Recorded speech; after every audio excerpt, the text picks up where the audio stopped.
A lumberjack noticed a strange lump on an old pine tree. When he decided to cut it open, he discovered something that left everyone speechless. Subscribe and tell us in the comments where you're watching this video from. The morning fog clung low between the towering pines, turning the forest into a maze of silver shadows as the sun tried to push its way through.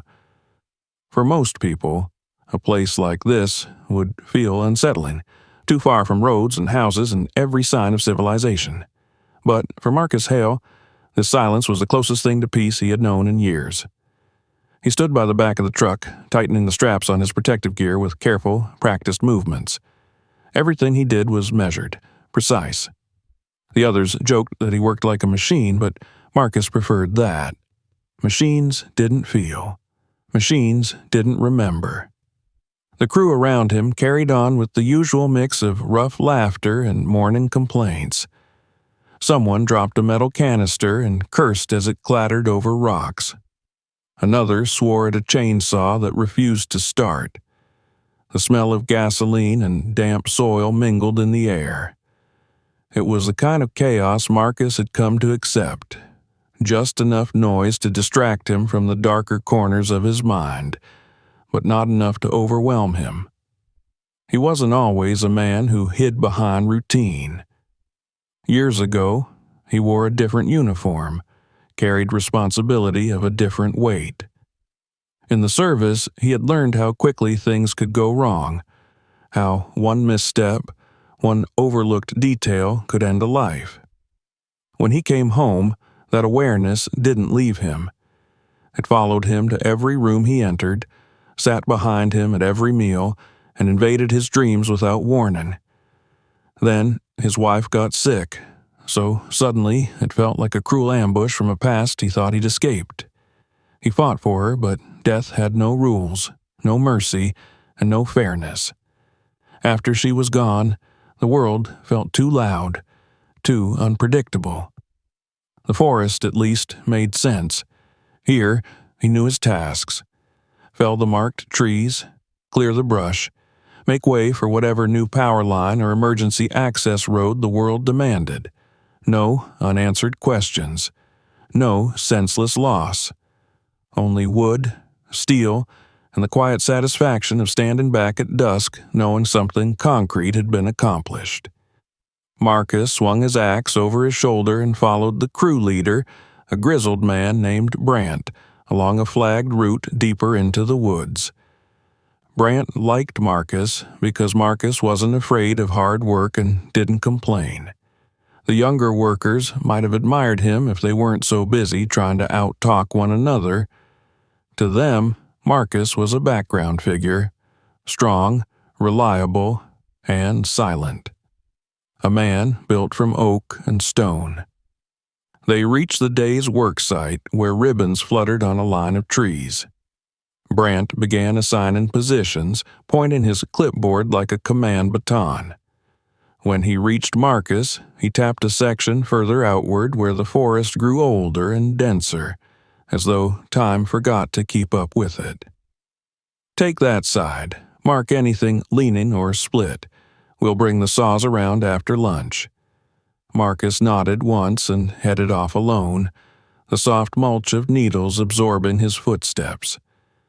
As he walked, the noise of the others faded until only the occasional bird call pierced the quiet. He felt his shoulders settle, his breathing even out. Here, surrounded by towering trunks and the earthy scent of moss, the weight inside him lightened. He checked trees as he moved, noting signs of disease, rot, or dangerous tilt. Pine cones cracked under his boots, and spider webs glimmered under the strengthening daylight. Everything felt orderly, grounded. But then, as he reached a darker patch of woods where branches knitted thick overhead, something caught his eye. It was a tree, massive, far older than the ones surrounding it. The trunk alone was as wide as a small car, rough bark shaped by decades of storms.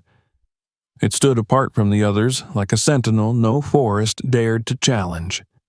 Marcus paused, sensing a subtle shift around him. The air seemed cooler here, quieter. Even the birdsong hesitated. He stepped closer, studying the giant more carefully. At first glance, it was simply an ancient pine, untouched by chainsaws and progress. But then he noticed something odd. The ground around its base was strangely bare. No mushrooms, no young saplings, barely any grass, as if nothing wanted to take root near it. Marcus crouched, pressing the earth with his fingers. Wet. Too wet. The rest of the area had dried since last week's rain, but here the soil clung together like clay. He stood again, circling the tree, until something halfway around made him stop. There, growing out from the side of the trunk near the roots, was a bulge. At first, it resembled a massive pine cone, fused with the tree. But the shape was wrong. Too smooth in some places, too sharply angled in others. It looked like the tree had swallowed something solid inside itself and now struggled to contain it. The bark twisted over the shape like scar tissue. Marcus leaned closer. The instinct that kept him alive in combat stirred in the back of his mind, whispering that he was looking at something that didn't belong. He reached out slowly until gloved fingers brushed the surface. It felt mostly like bark, rough and cold. But there, right in the center of a fissure, the texture changed. His knuckle tapped something hard beneath the outer layer. Metal? No, that didn't make sense. He pulled his hand back, studying the tree again from a short distance. This wasn't a natural formation. Trees grew around foreign objects sometimes. Fencing wire, a forgotten sign, hunting gear left behind. But those were small, exposed, easily explained. This bulge was the size of a man's torso, buried deep and sealed beneath decades of growth. Whatever was inside had been there a very long time. He took a slow breath and straightened, staring up into the shadowed canopy. The tree seemed to tower taller than before. The silence surrounding it deepened. Something in his chest tightened, a faint echo of the dread he used to feel right before a firefight began. Not fear exactly, awareness, heightened alertness, the knowledge that this was no ordinary situation and that walking away without understanding could be a mistake. But he forced himself to step back. This was not the moment for impulsive action. He was here to work.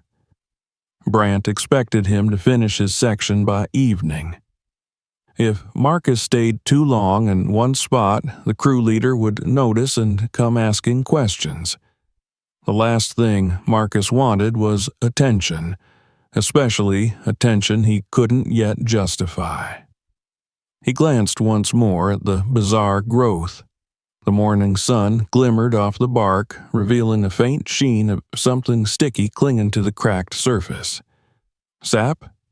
Maybe, but almost black, darker than any resin he had seen, like crude oil seeping from a wound.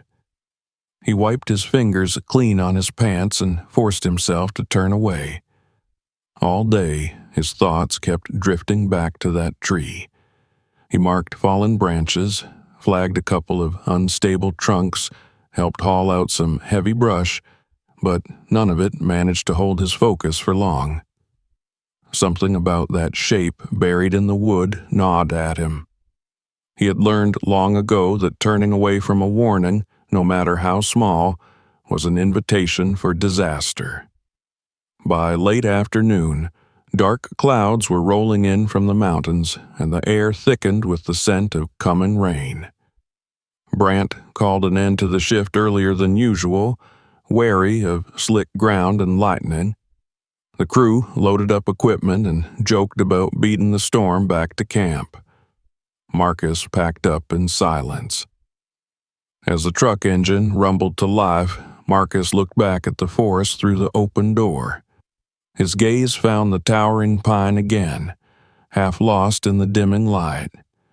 The bulge at its roots seemed almost to pulse with shadow, as though something inside it shifted or strained.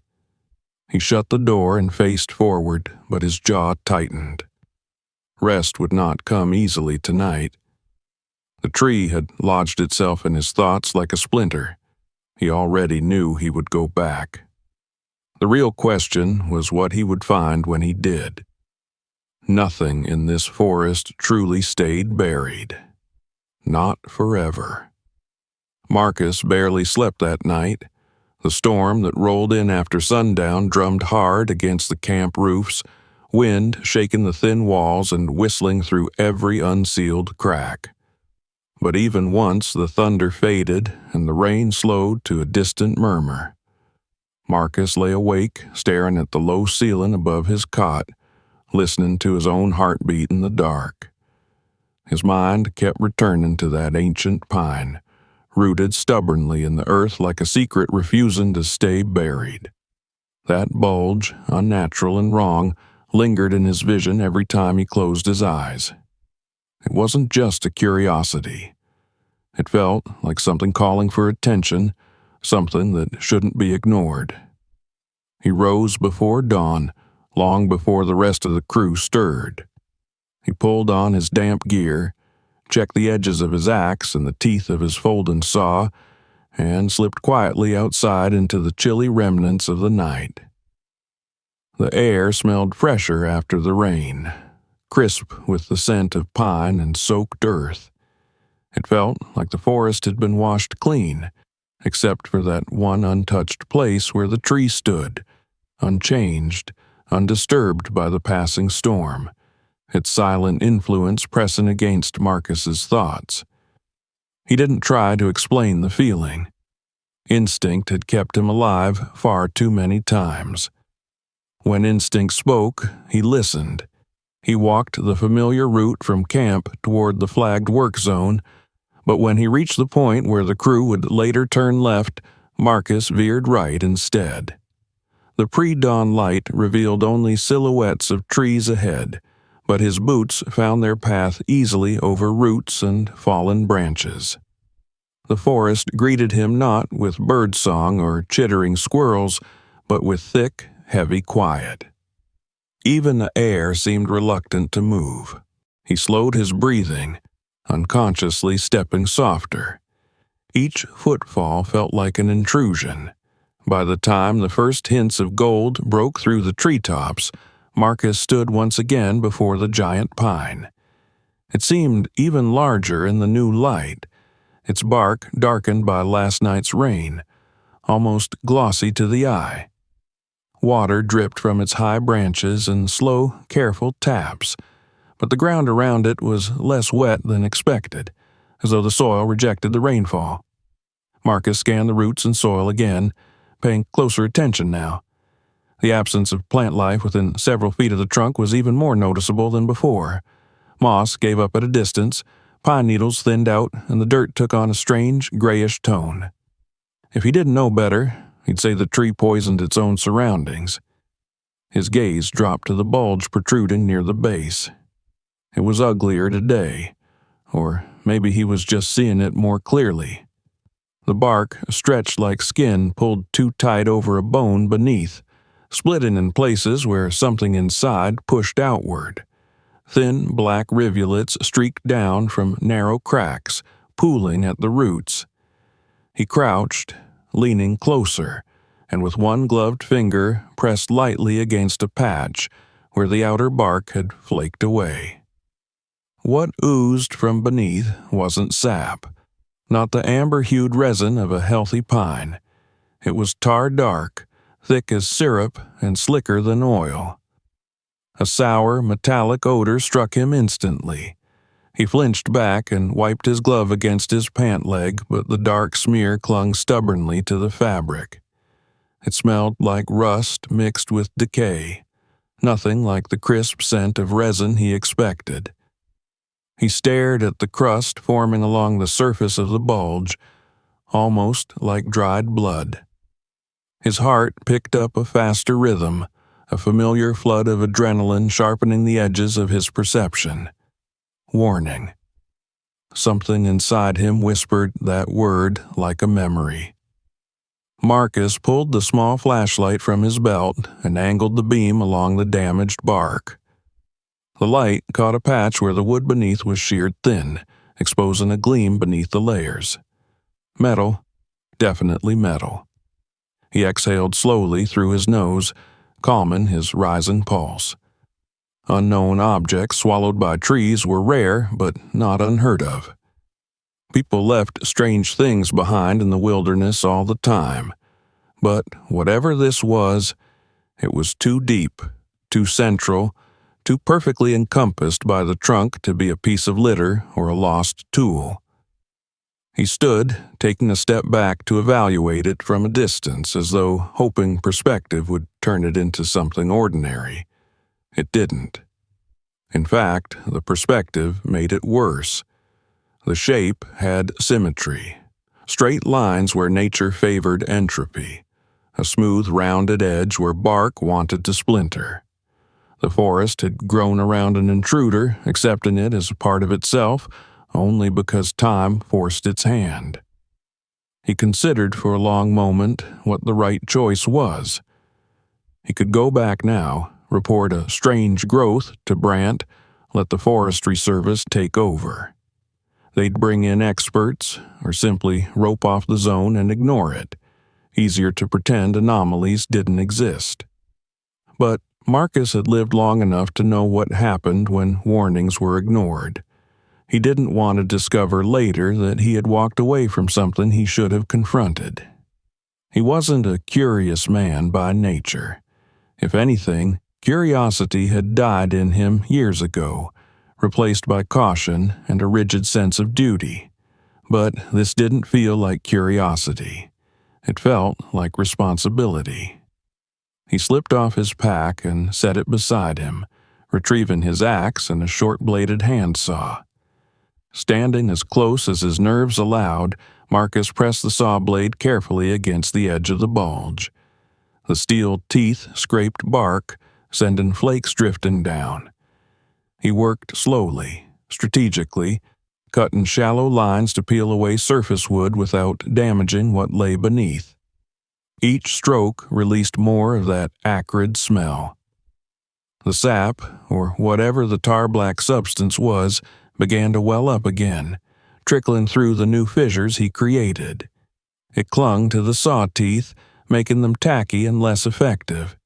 He wiped the blade on the damp moss as best he could and kept going, jaw clenched tight. The bulge was tougher than normal bark.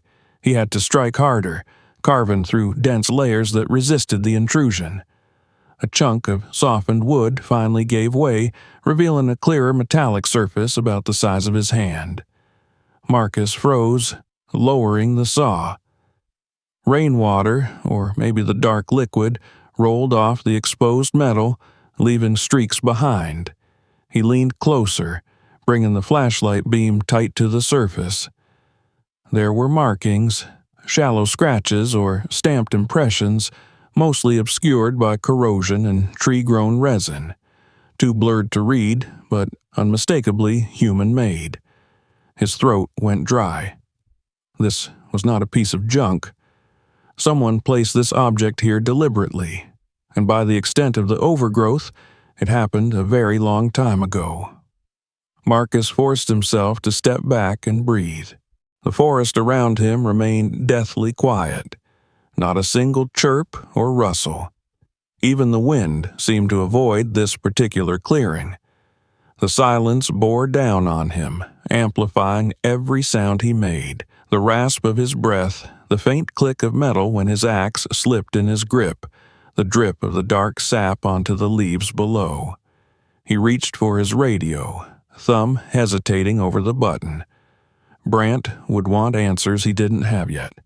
The crew would swarm the area, maybe damage evidence, maybe leave before uncovering any truth. No, this needed careful hands and a level head. He slipped the radio back into place. He tested the metal again, tapping lightly with the axe handle. The dull ring confirmed more mass beneath the surface. Maybe a box, a tube, a container of some kind. And the fact that the tree had enveloped it almost entirely suggested decades at least. Marcus wiped his hands once more on his pants, then continued the painstaking work of removing bark around the buried object. His shoulders burned with effort. Sweat stung the corners of his eyes. The air thickened as the sun rose fully and heat radiated up from the damp ground. Soon he had exposed enough of the object to see a definite curved seam, two joined halves welded or pressed long before the forest reclaimed it. Along one slightly flatter edge, the metal appeared intentionally smooth, like a manufactured surface rather than scrap.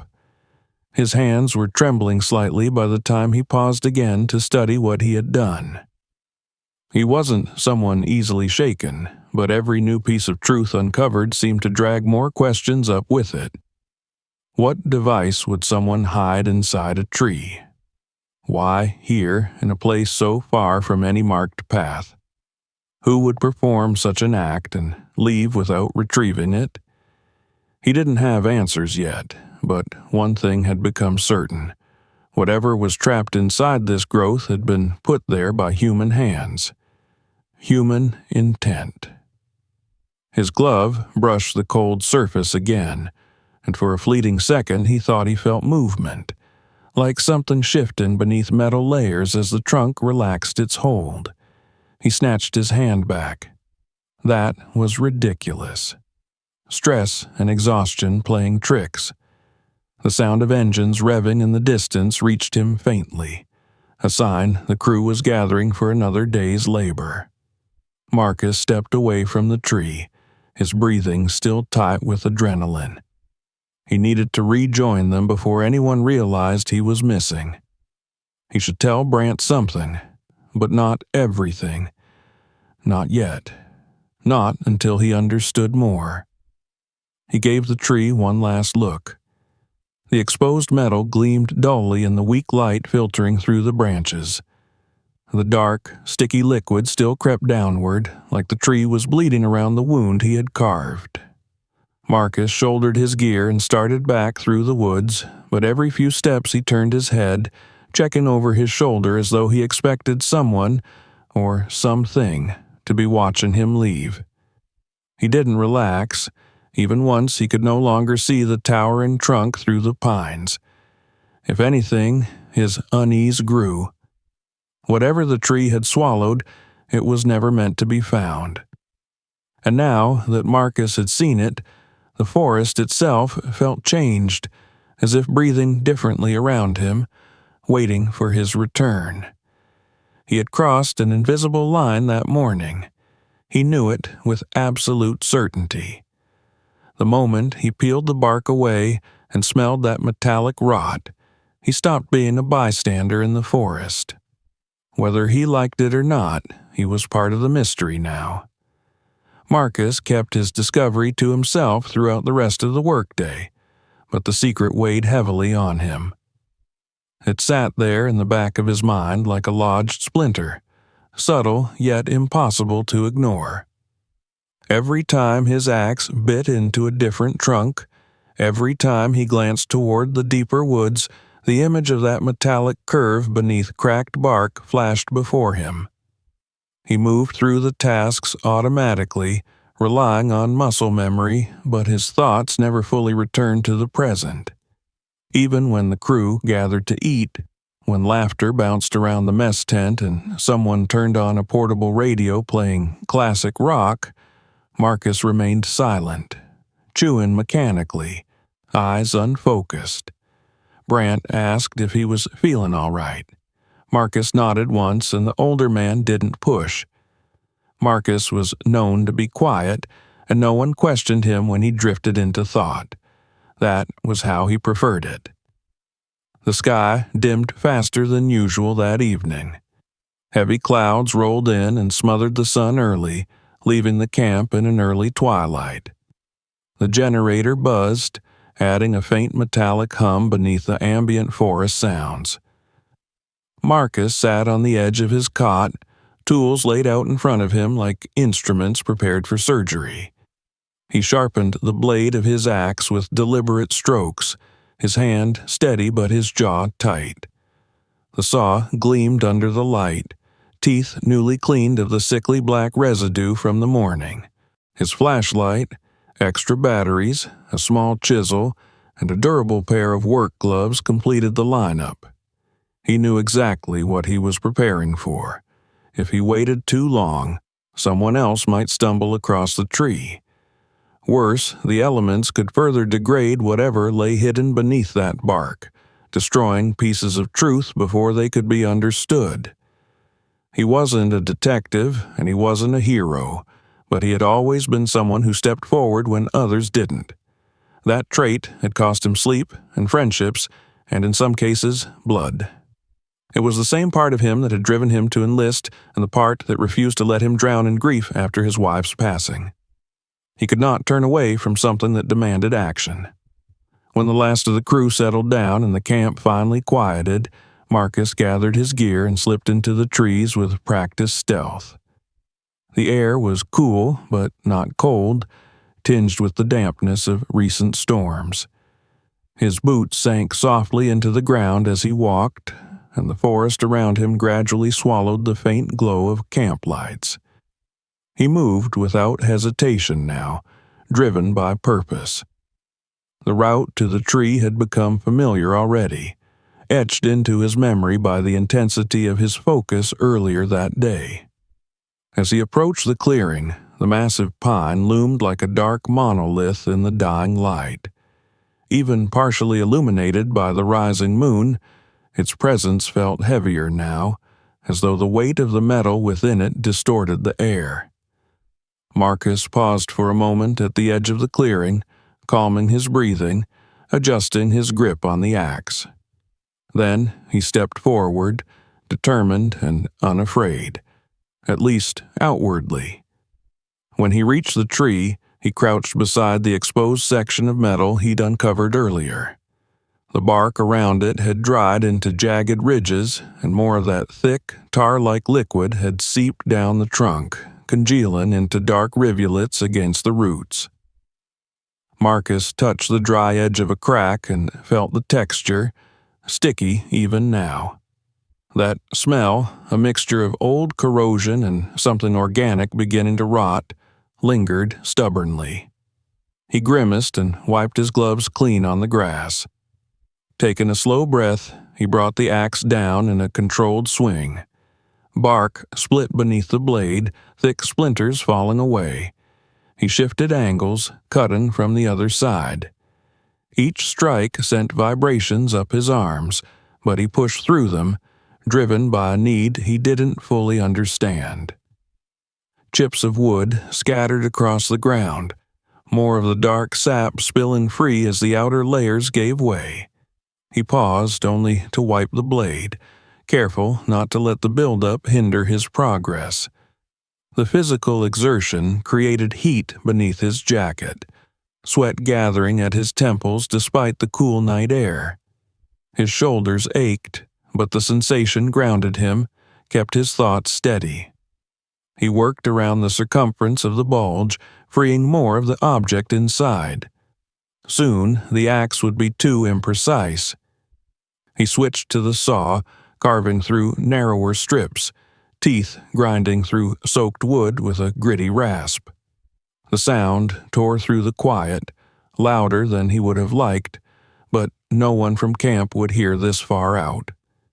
He continued making progress, inch by inch, revealing more of the metallic form, rounded at the top, slightly tapered toward the bottom. A metallic groan sounded as a long splinter of wood finally peeled away. The sound startled Marcus enough to freeze in place, saw clutched tight in both hands. It had been the tree, its internal structure shifting under the pressure of being cut open after so many years. The trunk seemed to creak in protest, the vibration running through the ground as though the forest itself disapproved. Marcus exhaled slowly and forced the tension out of his muscles. He wasn't harming the tree without cause. Whatever it had swallowed, it wasn't meant to remain hidden. He grabbed the chisel, hammered gently along the seam that had begun to appear. Every strike revealed more metal. His breaths deepened. Almost there. With a final push of strength, he wedged the chisel deeper and leaned his weight into it. There was a sharp snap, and then a heavy thud as the object dislodged from the tree's interior and fell forward onto the ground. Marcus scrambled back to avoid its weight crashing against his shins, the saw clattering beside him. The clearing fell silent once more, save for his breathing. He stared at what he had freed. It lay half buried in dried needles and tar-thick sap, a cylindrical metal container roughly the length of his arm. Rust mottled its surface, and clumps of wood still clung to parts of it like remnants of a cocoon. Marcus touched the container cautiously. It was cold even after all that friction, too heavy to be empty. Whatever lay inside had mass, substance, and no small amount of history. Without fully realizing it, Marcus felt his pulse quicken. He was closer to answers now than he'd been earlier. He lifted the cylinder, grunting slightly at its weight, and brushed off the loose bark with his gloved hand. Faded markings caught his eye, letters etched into the surface. He leaned closer, narrowing his gaze. The corrosion made them hard to decipher, but he could make out a few characters. An E, possibly an H. Numbers too worn to read clearly. It wasn't much, but it confirmed the container wasn't random scrap. He considered opening it right then and there beneath the moonlit canopy, but the ground was uneven and sticky with that black substance, and he needed a clean, controlled space. He could risk damaging whatever was hidden inside if he rushed now. No, this next step required care. He hoisted the container close to his chest, steadying its weight. The realization struck him then, sudden and unsettling. His heart was pounding, not with fear, but with anticipation. He turned back toward camp, determined to move quickly while adrenaline still fueled him. The walk back felt longer than usual. Shadows stretched in strange shapes, every snapping twig demanding a glance over his shoulder. He wasn't used to feeling watched, not by people, not by trees, but a prickle at the back of his neck kept insisting. Something was aware of his actions now. When he reached camp, he made his way into his assigned shed-like quarters quietly, careful not to wake anyone. He set the cylinder on the metal table near his cot. The lamp cast a pale yellow light over the grimy object, making its corroded surface shine in uneven patterns like a dull relic pulled from the ocean floor. Marcus took a moment to steady his breathing, letting determination settle into something calmer, but no less focused. This was no longer just curiosity. Whatever secret the forest had swallowed, Marcus was now in possession of it, and he had no intention of stepping back. He took a small screwdriver and the chisel from his kit, examined the faint seam that split the curved surface of the container, and fitted the screwdriver carefully into the groove. He pressed, twisted, and pried, trying to coax the two halves apart. The metal resisted at first, unwilling to surrender what it had protected for so long. He worked at the seam inch by inch, sweat cooling on his skin as minutes stretched into a grueling effort. Finally, with a soft but decisive crack, the seal broke. Marcus paused, gripping the edge of the lid, then slowly lifted it.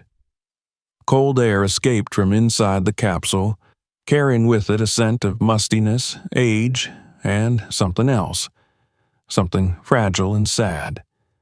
Inside were objects arranged with deliberate care, a pair of small worn gloves, a silver chain holding a tiny medallion, a pocket-sized flashlight, and a thick stack of folded papers, yellowed by time but preserved enough to remain intact.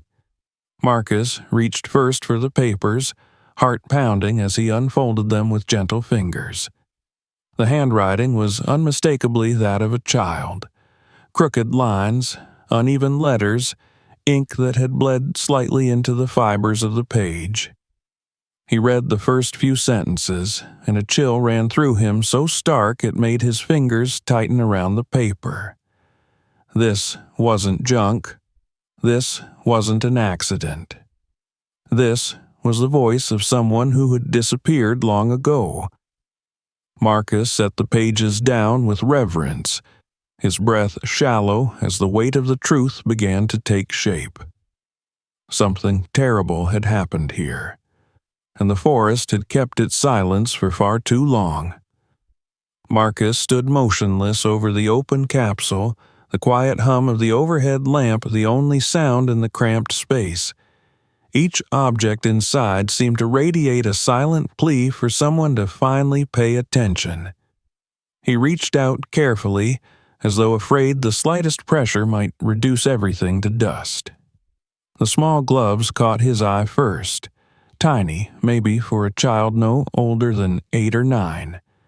They were stiff with age, once blue fabric now faded into a ghost of its original color, edges frayed, threads loosened.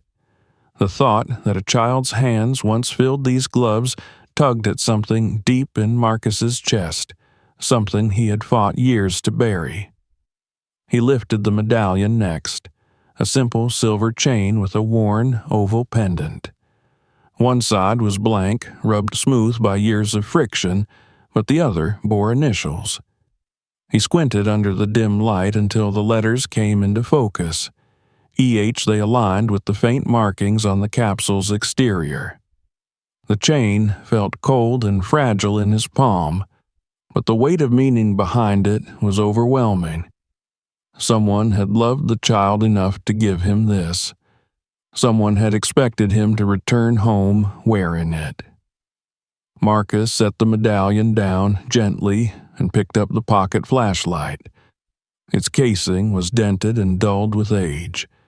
When he twisted the end cap, an old corroded battery rolled out, leaving behind a dark residue on his glove. Nothing unusual about the object itself. Flashlights like that were common decades ago, but here, hidden away in a metal coffin consumed by a tree, it felt like evidence of a life interrupted. Finally, Marcus returned to the folded stack of papers, the heart of the discovery. He swallowed, steadying his breath, and began to read. The handwriting wavered across the lines, each letter formed with the shaky concentration of youth. The first page introduced the writer, though Marcus had already guessed. "My name is Elliot Hawkins. I'm 9 years old." The words hit Marcus with unexpected force. There was no hesitation in the boy's introduction, no sense of fear at the start. The earlier entries almost sounded like a journal assignment, descriptions of school friends, a dog named Copper, his favorite comics. Then the tone shifted. A man had approached him offering help, promised to take him somewhere fun, told him not to worry. The next pages darkened. Elliot wrote that he didn't know where he was. The man had taken him into the forest, saying it was a shortcut. Then he took something out of his truck that looked like a cage. Elliot thought he was joking, until he wasn't. Marcus's jaw clenched. He forced himself to keep reading. Days passed according to the child's entries. Elliot scribbled his confusion and fear in rushed handwriting. He described a wooden shed in the woods where the man kept him locked at night. How he tried to call for help, but no one came. How the man would leave, and Elliot would wait for hours listening to distant birds and rustling leaves. Sounds that offered hope in daylight but became nightmares when darkness swallowed the forest. Marcus paused, rubbing a hand over his face. His stomach churned, and he had to remind himself to breathe.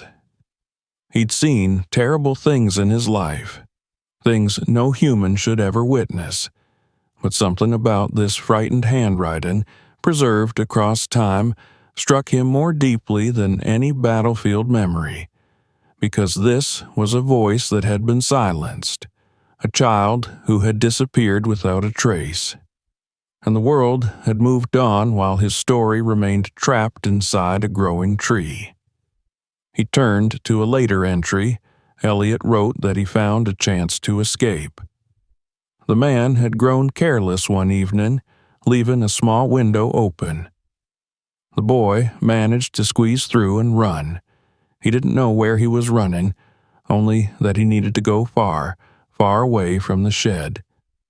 He wrote that he was hungry and cold, that his legs hurt from running, but he kept going anyway. He believed he could find help. He wrote that he still had the capsule. He must have taken it when he fled. Maybe he intended to bury it as a signpost for rescuers. His childlike reasoning bled through the words. If someone finds my things, they'll find me. Marcus slowed when he reached the final entry, written in visibly trembling strokes. Elliot said he was tired, so tired he could barely hold the pen. He had heard sirens once, far away. He screamed until his throat burned, but the sound never reached them. He wrote that he found a tall tree that looked safe and decided to rest a while. He buried the capsule beneath roots and covered it with dirt so animals wouldn't find it. He wrote one last plea. If anyone finds this, please tell my mom I tried. I tried to come home. The words blurred as Marcus stared at them, his eyes stinging. He pressed his thumb to the page as though grounding himself in the weight of the moment. Elliot never made it out of the woods. The capsule survived because Elliot had fought to be found, even when he couldn't save himself. Marcus folded the papers back carefully, setting them beside the other objects like fragile evidence in a crime scene. He stared at the open capsule, and his breath shook with the realization that this wasn't just a discovery. This was a child's grave marker in absentia. The lamplight flickered, shadows shifting along the walls of the shed. Marcus dragged a hand across his face, trying to steady the turmoil inside him. It wasn't panic. Panic was loud and chaotic. This was a heavy sinking feeling, a weight pressing down on his chest. He needed to do something, anything. A child had died here, and no one had known. No one had looked in the right place. He reached for his radio, intending to call Brant or maybe even the authorities directly. His thumb hovered over the switch, but something stopped him. Not reluctance, just understanding. If he called now, without proof beyond the capsule and journal, the response might be slow or skeptical. Worse, if evidence of a crime lay near that tree, if Elliot's remains were there, then Marcus had to ensure they were found intact, handled carefully, given respect. He thought back to the final pages. Elliot had buried the capsule beneath that very tree. If he never went further, then everything, his last stand, his final fear, might be buried just steps away. Marcus set down the radio. He had to finish what the boys started. He had to go back. He stood abruptly, gathering the capsule and its contents, protecting them inside a canvas bag he kept for tools. Then he grabbed his flashlight and headed for the door, but before leaving he paused, hand resting on the knob. He forced himself to steady his breathing, to push through the wave of dread threatening to seize him. He wasn't afraid of danger. He never had been. But there was something about this mission that felt heavier, personal, final. Outside, the forest lay in hush. The moon had risen high, casting slivers of silver light between branches. Marcus's boots met the dirt trail with purpose. He moved swiftly, guided by memory and an invisible pull towards the truth. Every sound seemed amplified. The rustle of leaves, the crunch of twigs, the faint tap of water still dripping from storm-soaked limbs. The forest wasn't silent now. It was listening. When the massive pine emerged through the dark, Marcus slowed his pace. His flashlight beam scanned the roots, the clearing. The dark sap had dried in jagged webs across the tree's bark like veins of tar. He felt that familiar tightening in his gut. Something about this place felt wrong, beyond the obvious grim history. The forest avoided this tree, as if it carried a secret too dark to name. Marcus crouched beside the roots where he had worked earlier. The earth here felt disturbed, not only by his chisel marks, but by something older. He set his bag down carefully and clicked his flashlight to a tighter beam. The soil sloped slightly into a shallow impression, like a footprint smoothed over by years. He brushed away leaves and debris, exposing compacted dirt beneath. He wasn't a forensic expert. He didn't need to be. His instincts screamed that this was a grave. Marcus took a breath, fingers curling around the handle of his shovel.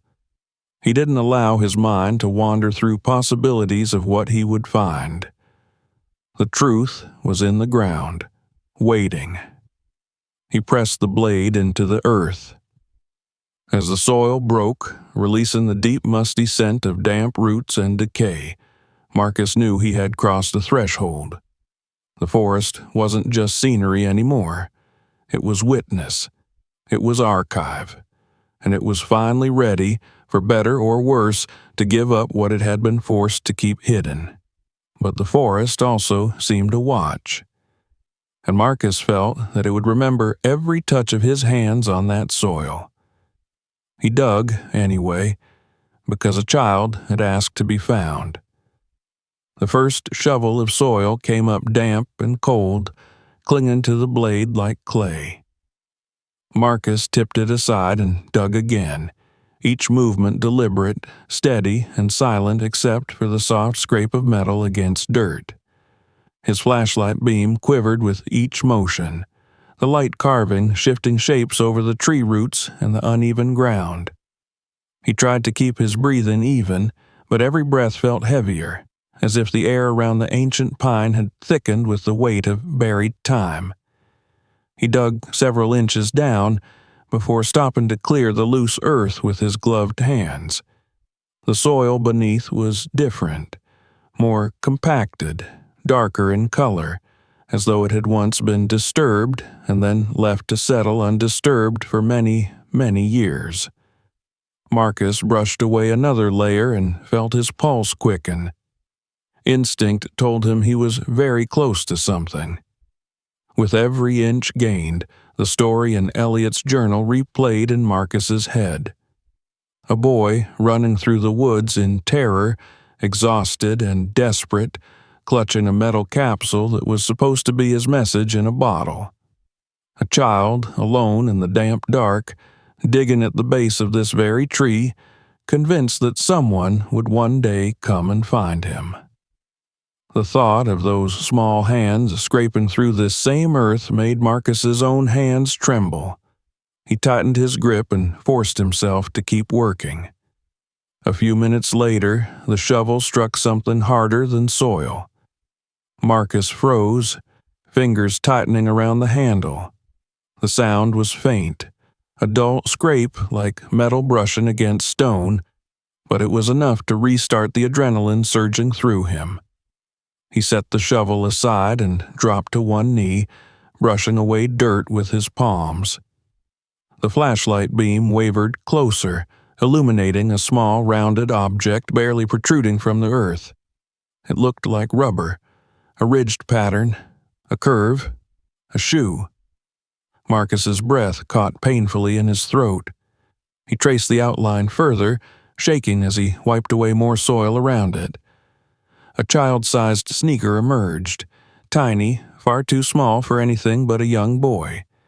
The fabric was frayed and discolored, but when the flashlight hit a clear patch, he saw faint blue lines across the side. And then, etched into the old, brittle sole, were the letters E. H. Elliot Hawkins. The world seemed to contract into a single point. Marcus closed his eyes just for a moment, letting the enormity of the discovery seep into him. He wasn't only uncovering evidence now, he was uncovering a person. A child who had once laughed and run and dreamed of simple things.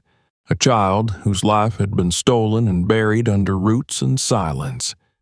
He forced his hands to move again, slower and more careful than before. The soil gave way in clumps as he exposed more of the remains.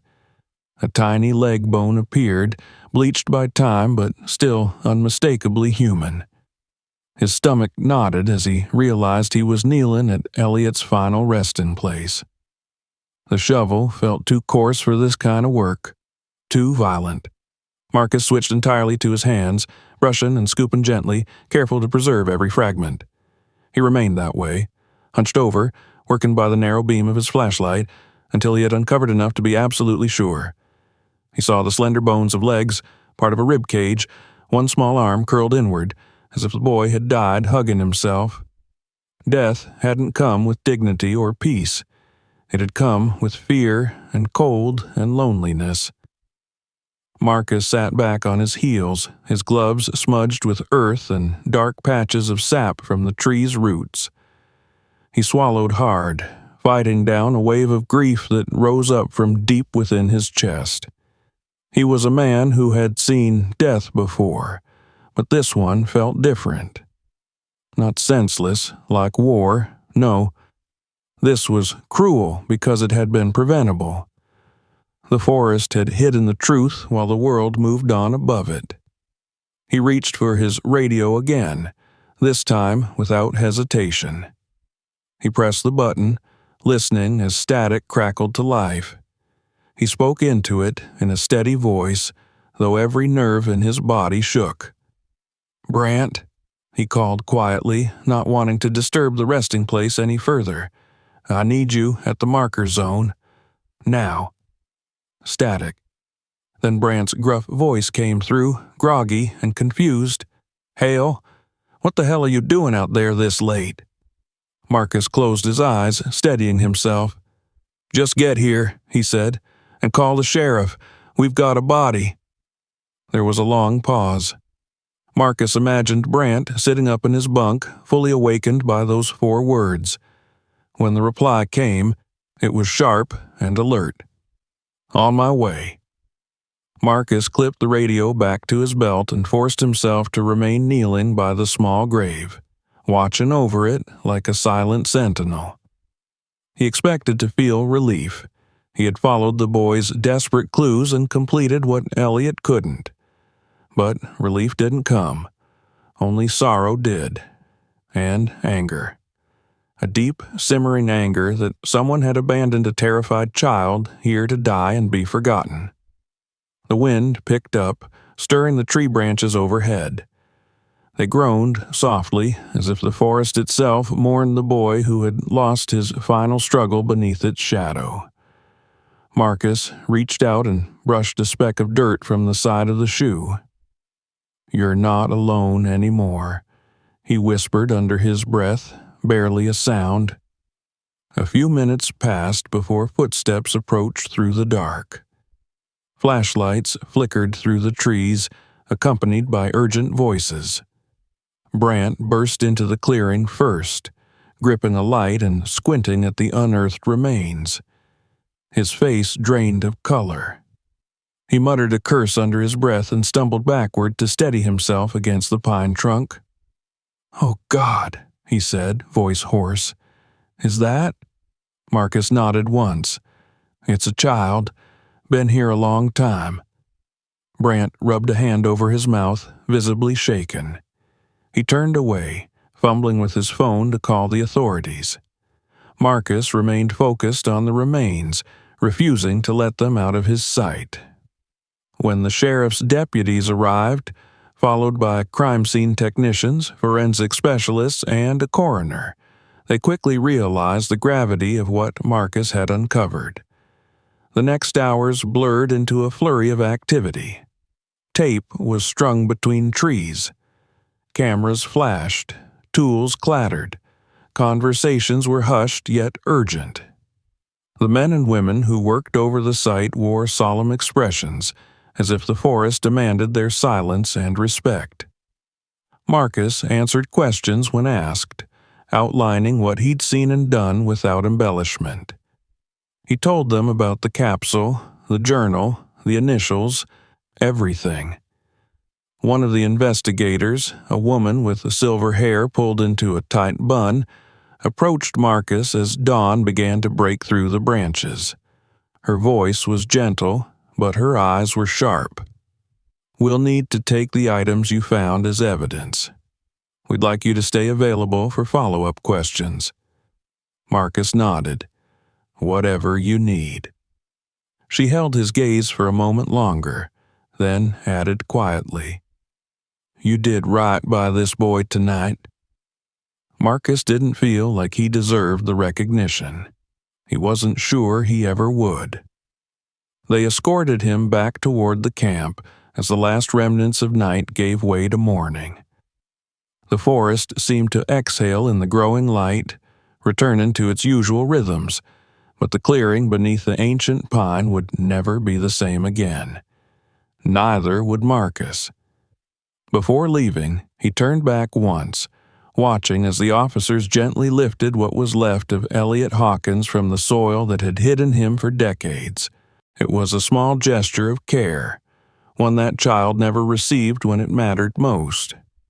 Marcus walked on heavy legs through the dew-soaked underbrush, exhaustion beginning to seep through the adrenaline that had fueled him through the night. The camp looked unchanged. Same rows of bunkhouses, same parked equipment. But for Marcus, everything felt different. He had stepped into a dark chapter of the forest's history, and now he carried part of that story with him. Sleep was impossible now. He didn't even try. Instead, he sat alone on a wooden bench outside the mess hall, elbows on his knees, breathing in the cold morning air. His hands were still dirty. A boy lost in the woods had begged for someone to find him. Marcus had listened, but the cost of knowing the truth weighed heavily on him. He didn't regret digging, but he would never forget the feeling of finding that tiny shoe, buried beneath roots and tears and time. The world finally knew where Elliot Hawkins had been all these years. Now justice, or whatever could pass for justice so long after the fact, had a chance to begin. The sun climbed slowly above the ridge, its first rays slicing through the trees in narrow shafts of pale gold. They fell across the camp with a muted gentleness, but nothing about the light softened what had occurred only hours before. Marcus remained seated on the damp bench outside the mess hall, elbows on his knees, head bowed as though the weight of the forest itself pressed upon his back. His hands rested loosely between his legs, fingers stained where dirt had embedded beneath the nails, the stubborn remnants of the night's grim work. He hadn't washed yet. He couldn't. It felt wrong to scrub away the soil that had been Elliot Hawkins' final shelter.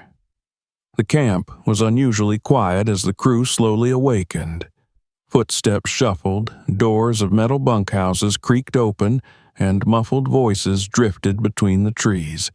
But each voice carried hesitation, the kind that emerges only when a rumor has spread too quickly and too quietly. They knew. Enough of them had seen the lights in the distance, heard Brandt's panicked voice on the radio, watched police and forensic vehicles grind their way up the muddy service road. A discovery, like Marcus's, never stayed hidden. Brandt approached with a slow, uncertain step. He looked at Marcus as one might look at someone who had survived a catastrophe, grateful, wary, and unsure of what to say. His normally gruff demeanor softened. "You should eat something," Brandt said, his voice low. Marcus didn't answer right away. His eyes stayed fixed on the dark road that cut through the camp, the road the sheriff's people had driven down less than an hour ago. They'd taken Elliot's remains with them, sealed carefully in white bags, as though wrapping a truth finally allowed to breathe. The sight had carved into Marcus's mind, and even now he could almost hear the soft click of the stretcher wheels. "I'm not hungry," Marcus replied at last. Brant nodded as if he'd expected that. He sat beside Marcus on the bench, the wood creaking under his weight. The morning was cold, and both of their breaths fogged faintly. "Sheriff wants to talk to you again later," Brant said. "Wants to cover the timeline. Everything you did. They're impressed. You practically solved a case older than most of the guys working it." Marcus flinched slightly at the praise. "I didn't solve anything," he murmured. "I just didn't walk away." Brant looked down at his hands, rubbed the back of his neck. "Sometimes that's all it takes." Voices from the crew drifted toward them, questions spoken too loudly, theories spun from fragments of truth, fear mixing with fascination. Someone mentioned the word body in a hushed hiss, and another name followed, the boy's name. Elliot Hawkins. Marcus stiffened. It was strange hearing it spoken aloud in someone else's voice. For decades, it had been nothing more than an entry in an old missing persons file, a name stamped on a yellowed poster that had probably faded in some county building. But now it was real again, and everyone seemed unsure what to do with that reality. By midday, the investigators had cordoned off the trail leading to the massive pine. Bright yellow tape fluttered against the trunks, marking the entrance like a wound being held together. Technicians in full protective gear moved carefully around the area, taking photographs, combing through fallen needles with tweezers, scanning for anything else the decades-old crime might have left behind. Marcus watched from a distance as he walked with the sheriff, answering questions he barely remembered hearing. The sheriff, Combs, a sturdy man with weathered skin and tired eyes, treated him with a mix of gratitude and grim respect. "You understand how big this is," Combs said as they stood near the edge of the tape. "This was a cold case before half my department was even born." Marcus nodded but said nothing. His gaze drifted beyond the sheriff, toward the tree that now stood like a sentinel guarding both tragedy and truth. The bulge he had cut open gaped like an exposed wound, the bark and wood peeled back to show where the capsule had been held. The strange sap had dried into black, brittle strands that clung stubbornly to the roots. The investigators kept pointing at different patches of earth, marking areas with flags. The forest had become a crime scene, but Marcus saw none of the chaos. He saw only the boy. It wasn't until later, when they'd returned to the camp office and Combs began piecing together the fragments, that the true scope of the story began to take shape. Marcus sat in a metal chair as Combs slid old files onto the desk. Photographs, handwritten notes, maps of the forest from the 1970s and 1980s. Everything looked faded, brittle, as if the documents themselves had grown tired of waiting to be read. "Elliot Hawkins," Combs said, thumbing through a report. "Disappeared 43 years ago. Last seen walking home from school. Witnesses said he talked to a man in a pickup. No solid description. No leads. After a few years, it went cold." Marcus stared at the photograph clipped to the front. A boy with a freckled face and a hesitant grin, hair tousled by the wind. He held a dog close to his chest, the animal's tongue lolling happily.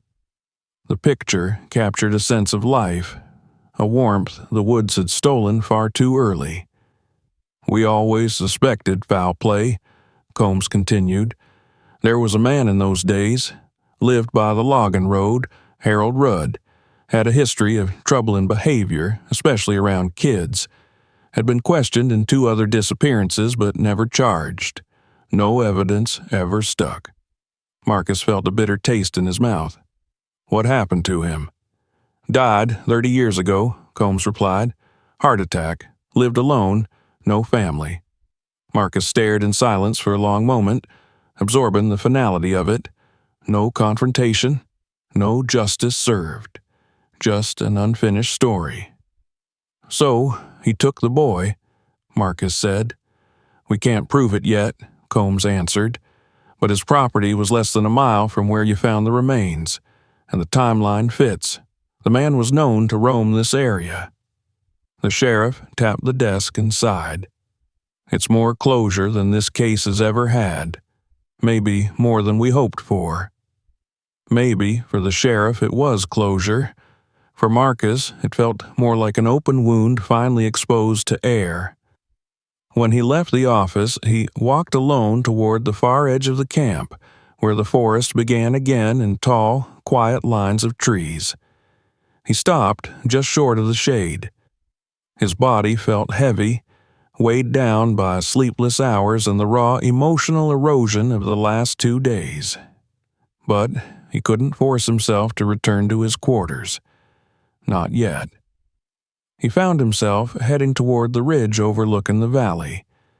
The climb was steady, the trail scattered with loose stones and stubborn roots.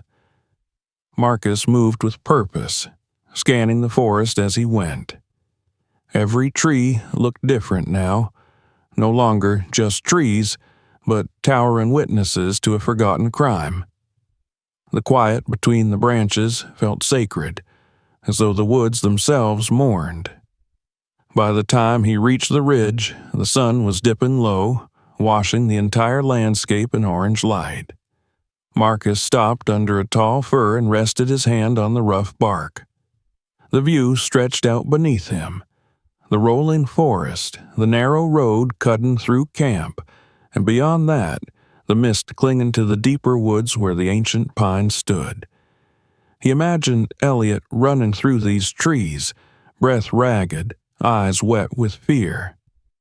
He imagined the boy stumbling, exhausted and helpless, yet determined enough to bury a capsule in hope someone might someday find it. Marcus's throat tightened as the last entry echoed in his mind. "Tell my mom I tried." He sank slowly onto a flat rock, elbows resting on his knees. The emotions he had held at bay since the night before flooded him in a slow, unbearable wave. He exhaled deeply, closing his eyes. For a few long minutes he let himself sit in silence, letting the forest wind brush across his face, letting himself feel something he rarely allowed, grief for someone he had never met yet now felt responsible for. Footsteps approached from behind. Marcus didn't turn immediately. Only when Brant spoke did he lift his head. "Figured I'd find you up here," Brant said. Marcus offered a faint nod. "You did good," Brant said gently. "Damn good." Marcus let the words settle without responding. The sunset burned through the trees like a fading fire. After a moment, Brant continued, his voice quiet. "You gonna stick around till they wrap up? Or you need time off?" Marcus thought about it.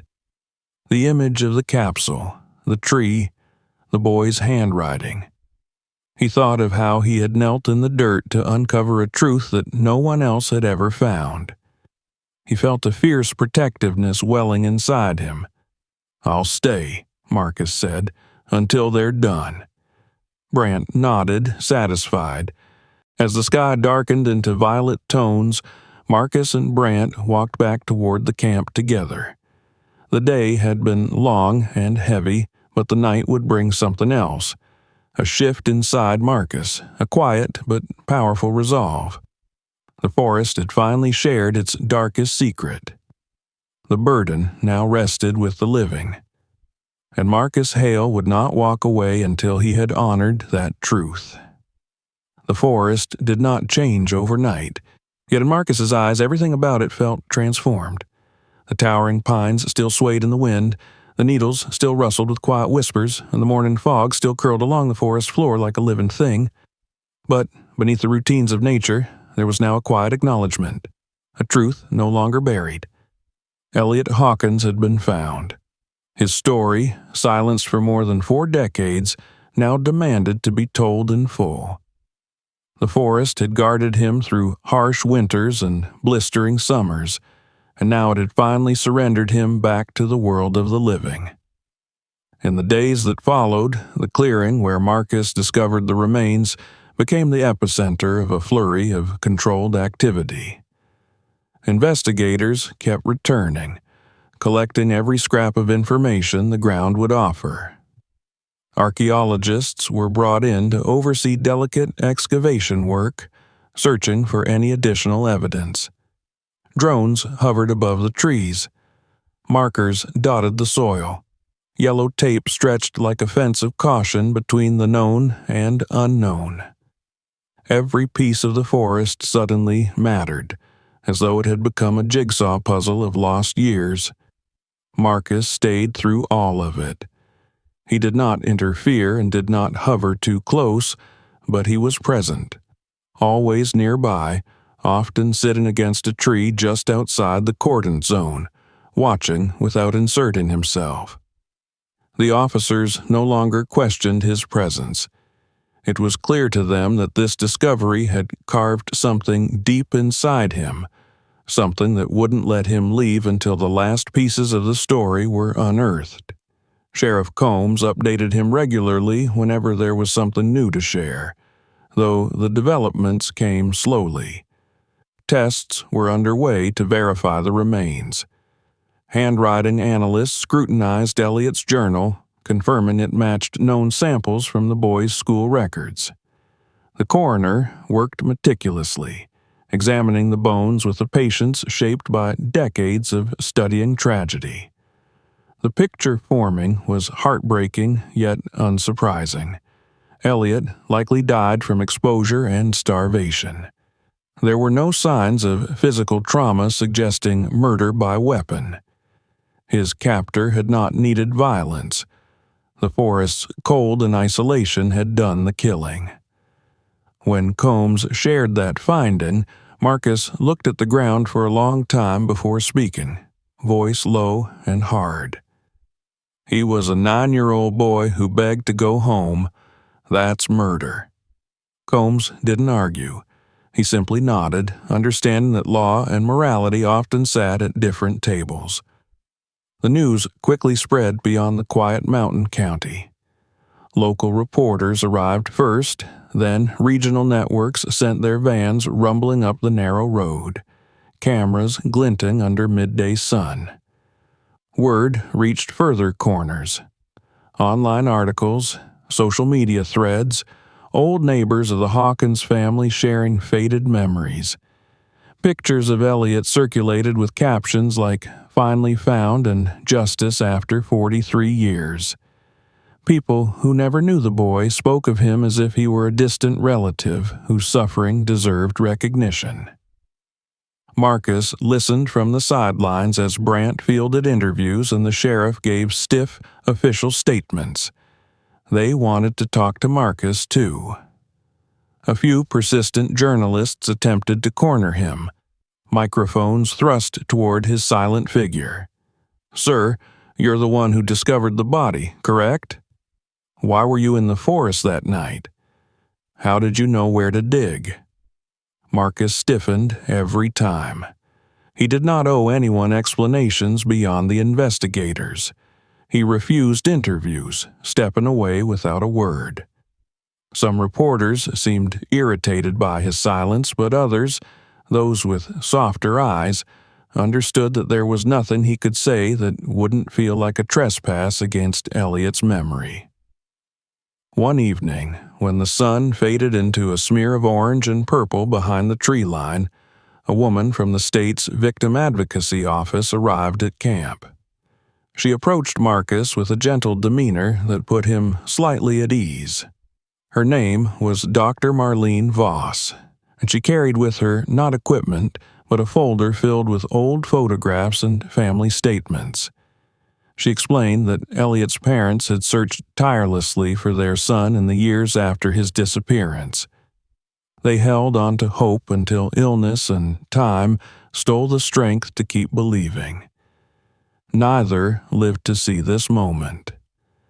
Marcus stared at one of the photos she laid on the table, a young mother with soft curls hugging Elliot from behind, both of them laughing at something unseen just beyond the camera's lens. There was tenderness and carefree joy in the picture, a snapshot of a future that was never given a chance. "They deserved to know," Marcus whispered. "They do now," Dr. Voss replied, placing her hand gently over the photo. Those words lingered with Marcus long after she left. That night, he walked alone to the tree once more. The police tape had been taken down earlier that afternoon, the site officially cleared of active investigation. The ground, however, still bore signs of the work: disturbed soil, flagged markers removed but indentations remaining, and the heavy footprints of those who had labored to bring Elliot home. Marcus carried a small wooden plaque tucked carefully beneath his arm. He had carved it himself earlier that day using spare lumber from the camp's supply shed.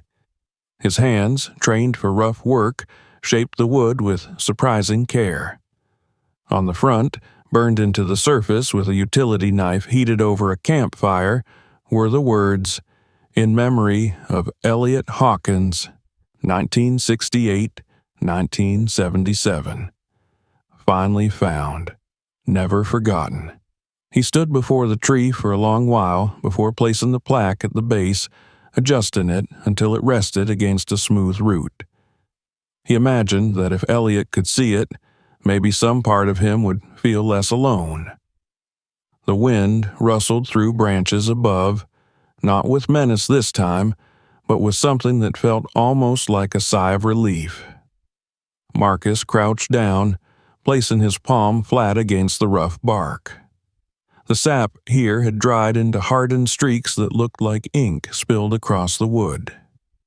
"You held on to him for a long time," Marcus murmured. "Thank you for letting him go." The forest answered with silence, but it felt like an understood silence. His thoughts drifted back to all the people he'd failed to save in his past, comrades whose last breaths he had heard, his wife whom sickness stole from him regardless of his devotion. For years, the world around Marcus had become a landscape of ghosts. But Elliot's discovery had become a turning point, not because it erased the past, but because it reminded him that even a single act of courage could change the course of someone's story. Even a single truth dragged into daylight could rewrite an ending. As Marcus stood again, the final traces of daylight slipping behind the horizon, Brant's voice called softly from behind him. "Didn't think I'd find you here," Brant said, though his tone clearly held no surprise. Marcus managed a faint smile. "Seems I come here a lot lately." Brant looked at the plaque, then at Marcus. "Good work," he said, "real good." Marcus didn't reply. Words felt unnecessary. They walked back together, but as they reached the beginning of the trail, Marcus paused and looked over his shoulder one last time. The tree stood firm as ever, anchored deeply to the earth, its roots stretching into the soil that had once guarded a lost soul. Now those roots seemed less burdened, no longer the keepers of a terrible secret. Marcus breathed in deeply. For the first time in years, the air felt light. The next morning, he began packing his equipment. There was nothing left for him to do here, not in the official sense. The company would finish the job on the forest line without him. Brant understood when Marcus mentioned taking some time away. A few members of the crew approached to shake his hand or clap him on the back. Most didn't know what to say, so they settled for gratitude, expressed in nods and quiet respect. Sheriff Combs stopped by as Marcus loaded his final bag into the truck. "You know," Combs said, scratching thoughtfully at his beard, "if you're ever in town, stop by the station. I'd like to buy you a coffee." Marcus gave a small nod. "Maybe I'll take you up on that." Combs extended his hand. Marcus shook it firmly. "Take care of yourself," the sheriff said before heading off. Marcus climbed into his truck, one hand resting on the steering wheel as he lingered a moment. He glanced once more toward the forest, the towering silhouettes, the subtle sway of the branches, the spot where he knew the memorial plaque now stood. His chest tightened briefly, but there was no pain behind the feeling anymore. Only acceptance. He started the engine. As the tires rolled over the gravel road and carried him away from the camp, the rising morning sun washed the forest in soft light. The trees stood tall and quiet, peaceful again. Somewhere in the gentle rustle of leaves, Marcus imagined a child's voice, light, relieved, and free, thanking him before fading into the wind. He drove forward with steady purpose. For the first time in a long while, Marcus Hale did not feel haunted. He felt whole. The story that once lay buried had been brought into the open, and because of that, both Elliot and Marcus could finally move on. If this story left you speechless, make sure to subscribe so you don't miss our next videos. Check out our other stories to uncover more secrets and mysteries that will keep you on the edge of your seat. Share this video with friends and family who love real-life mysteries, and let us know in the comments where you're watching from. Your next story starts when you hit that subscribe button. Don't miss it.